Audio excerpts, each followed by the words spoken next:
Bonjour, alors comme promis, je vous présente ma deuxième vidéo. Vous avez été assez patient. Donc dans cette vidéo, nous allons parler des apprentissages. Nous allons parler du conditionnement classique, du conditionnement opérant.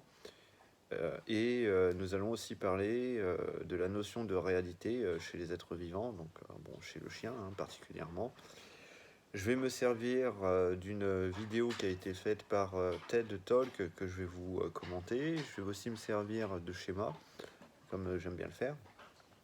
Et je vais vous apporter mon point de vue, ma vision des choses. Et voilà, ça sera à vous, à la suite de la vidéo, de me dire ce que vous en pensez et de partager aussi votre point de vue. Ça serait intéressant. Allez, sur ce, je vous dis bon visionnage.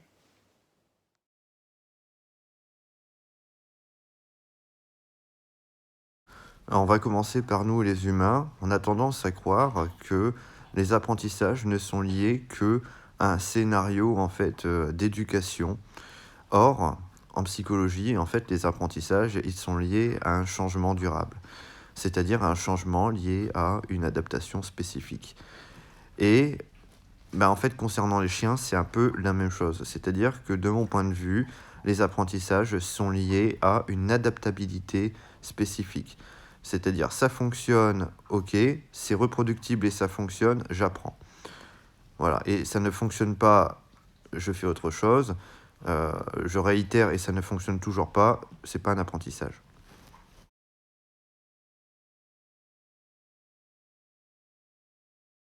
Nous avons donc deux formes d'apprentissage, conditionnement classique, conditionnement opérant, ou on pourrait dire aussi auto-renforcement ou renforcement. Parlons conditionnement classique. Donc le conditionnement classique a été démontré par Ivan Pavlov, qui est un physiologiste russe. En fait, il a démontré comment? Écoutez, simplement. Il a fait des expériences avec les chiens, et quand le chien salivait à la vue ou l'odeur d'un steak, il a émis le son d'une cloche. Alors le steak, c'est une stimulation du coup odorante ou visuelle qui n'a pas été conditionnée, donc on l'appelle inconditionnelle. Et la salivation, du coup, c'est une réponse qui n'a pas été conditionnée, donc c'est pareil, cette réponse, elle est inconditionnelle. Ce n'est pas conditionnable. On ne peut pas faire en sorte de faire saliver un chien, c'est pas possible. Par contre, ce qu'il a fait, c'est qu'il a émis un stimulus neutre, qui est le son d'une cloche, et il a reproduit ce stimulus à chaque fois que le chien avait cette expérience vis-à-vis du steak. Et du coup, le son de la cloche, il devient un stimulus conditionnel qui nous donne une réponse inconditionnelle, qui est la salivation. Puisque le son de la cloche, en fait, pour le chien, ça vaut pour anticipation du steak.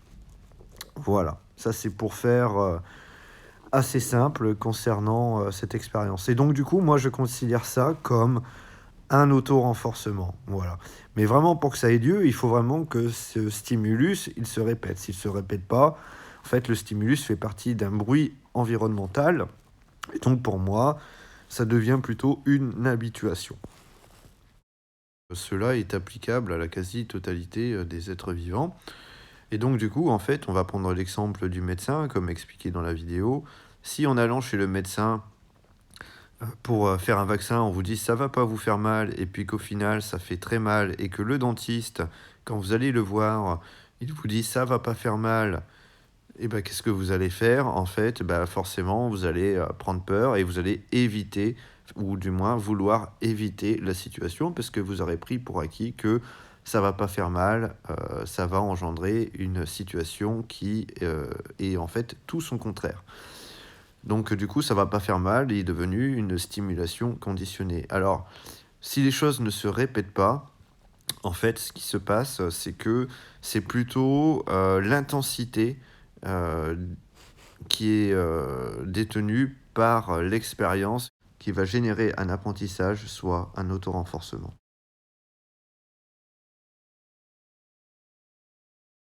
C'est surtout grâce à Skinner qu'on doit la vulgarisation du conditionnement dit opérant. Pour comprendre ma vision des choses, je vous renverrai à ma première vidéo, mais on va simplement ici prendre le temps d'analyser les quelques petits exemples qui sont donnés et voilà, je vais vous, les commenter. J'espère que ce sera assez simple.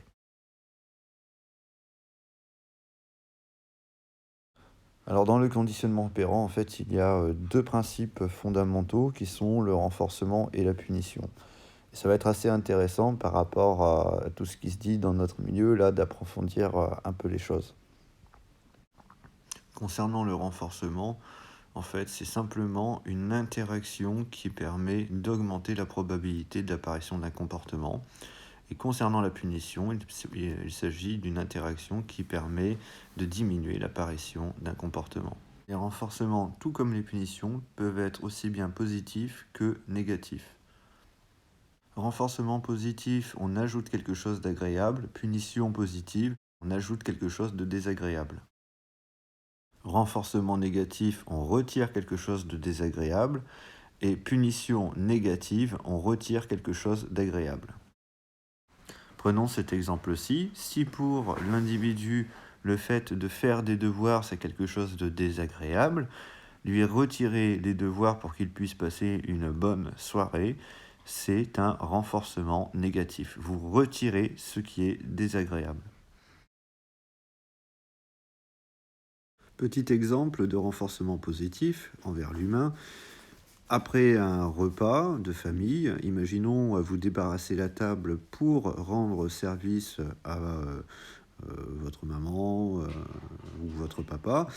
Votre maman vous remercie et ce remerciement, étant donné que ça vous procure du plaisir, parce que si ça ne vous procure pas du plaisir, ça ne sera pas un renforcement positif, et bah du coup, vous aurez tendance à plus aller aider votre maman. Donc du coup, oui, c'est un renforcement positif, mais que dans le sens où vous y trouvez quelque chose de logique.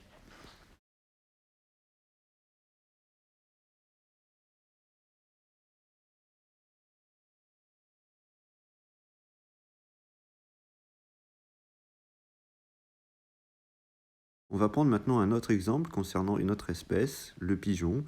On peut, avec du renforcement positif, par exemple, créer les conditions pour que le pigeon apprenne à différencier deux types de peinture. Il suffit alors, en fait, de renforcer le fait que le pigeon aille, par exemple, vers un type de peinture plus qu'un autre type. Et au final, ce qui se passe, c'est que le pigeon fasse une généralisation par apprentissage du type de peinture qui lui procure du plaisir ou qui lui procure une satisfaction au niveau de ses besoins. Voilà. Mais en tout cas, il y a une interaction entre le fait d'aller vers la peinture et d'obtenir quelque chose d'agréable ou de désagréable. Mais du coup, là, c'est quelque chose d'agréable. Donc, on parle vraiment aussi là de renforcement positif. Donc, rappelez-vous ce que je vous ai dit au niveau des apprentissages. De mon point de vue, tous les apprentissages ont un but adaptatif.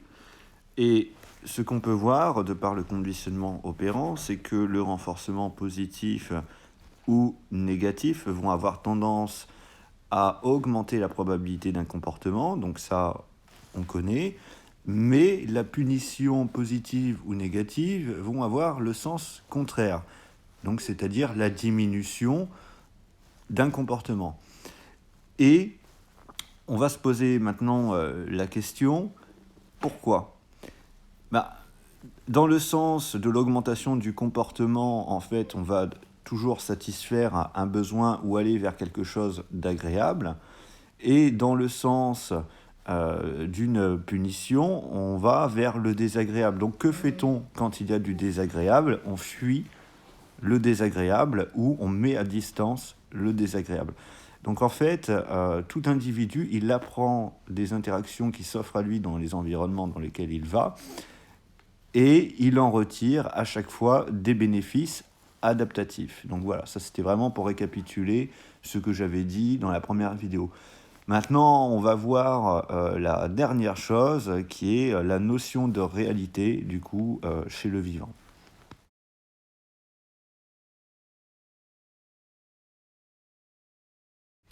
La notion d'Umwelt en fait réunit tous les attributs qui constituent la réalité d'un animal. Et donc en fait, on peut voir que, il y a, une réalité qui est liée, au sens, il y a une réalité qui est liée aux besoins, en fait, ce qui se passe, vraiment au niveau, physiologique, hein. Et on a aussi une réalité qui est liée aux apprentissages et à, tout ce qui concerne le tissu, adaptatif, de, l'individu. Sans ça, on va avoir un point de vue qui va être anthropomorphique et on aura tendance à croire que l'animal que l'on est en train d'observer se comporte selon les mêmes rituels, par exemple, que nous, en tant qu'espèce animale humaine, selon les mêmes besoins physiologiques, selon la même perception de la réalité au niveau sensoriel. Or, on sait très bien que par exemple, vis-à-vis des chiens, nous n'avons pas la même ouïe, nous n'avons pas le même odorat, nous n'avons pas la même vision, nous n'avons pas les mêmes compétences pour chasser naturellement, sans outils, etc., etc. Donc on va avoir des comportements qui sont liés à ce qu'on va appeler aussi le génotype, donc c'est-à-dire tout ce qui aurait été transmis au niveau des gènes par les ascendants de l'individu. Et de là aussi la logique qu'il y a dans ce génotype et l'expression des comportements qu'on va appeler du coup le phénotype. Et là, tout va dépendre de l'individu et tout va dépendre de sa relation à l'environnement, sa relation à ses sens, sa relation à ses besoins, sa relation à ses apprentissages, etc. Tout va dépendre en fait de sa sphère adaptative. Et tout ça, au fil du temps, ça crée la réalité et soit, elle peut être réévaluée aussi, hein, cette réalité, hein, en fonction, des expériences et cetera. Mais, c'est vraiment tout cet ensemble, en fait, qui fait que, tel individu, de telle espèce, va vivre, de cette manière-là, une expérience, quoi. Donc, on a le monde sensoriel, on a le monde physiologique, on a le monde de l'expérience, adaptative et c'est vraiment, à partir de ces, 3 choses-là que peut, se créer une notion, de réalité et vous pouvez faire l'expérience, avec vous-même. Heu, vous êtes, un humain, d'accord, mais votre notion de réalité ne sera absolument pas la même, qu'un humain que, vous allez croiser au même instant, dans le même environnement, et cetera. Voilà, donc ça, je trouve que c'était vraiment, quelque chose d'intéressant à mettre en valeur parce que, je vois beaucoup de personnes qui, tombent vraiment dans l'anthropomorphisme et c'est dommage puisque ça les empêche d'avoir un regard objectif sur les autres espèces animales avec lesquelles elles vivent.